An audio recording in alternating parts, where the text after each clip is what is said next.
You know, it's actually prohibited to go to the masjid when you know that you could be affected. SubhanAllah. Because to affect a fellow human with a disease or with a virus of this nature, its prohibition is far greater than anything else, because you have to save life. Remember, if a person's life is at stake, they're actually at some point allowed to consume that which may be prohibited otherwise in order to save the life. The reason is the prohibition of that thing is not as bad as the prohibition of the loss of life. SubhanAllah. So those people who think, well, you know what, I'm pious, I've never missed my Jum'ah, I know I do have a bit of a cough, I know I do have, but let me just go.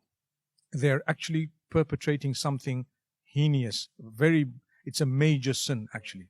There was a brother in one of the Middle Eastern countries where he was in quarantine in the hospital. He disappeared on Friday at 1 o'clock. He came back at 2:30. They told him, where did you go? He said, I went to Salat al-Jum'ah.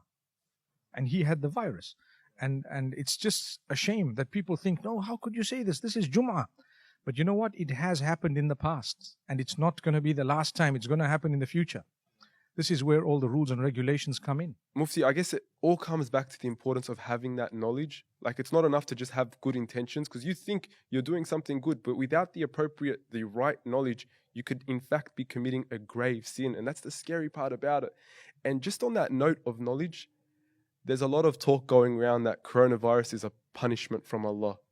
How should Muslims, confront this allegation? I think it's quite clear that anything that happens, if it were to bring you closer to Allah, it's actually the mercy of Allah. And if it were to distance you from Allah, perhaps it may be a punishment of Allah. So if you take a look at the Sahaba radiallahu anhum, during their time, there was a plague. Does it mean they were punished? The answer is no. So there were rules and regulations in place, and it was their time to be tested. Are you going to follow what Allah and His Rasul sallallahu alaihi wasallam have laid down, or are you going to do your own thing? And some of them passed away and so on, and in fact many people died. It doesn't necessarily mean that it was a punishment. For those who were driven away from Allah subhanahu wa ta'ala, or who became oblivious, it could have been. But to be honest, anything that draws you closer to Allah subhanahu wa ta'ala is not considered a punishment. It's actually a gift of Allah.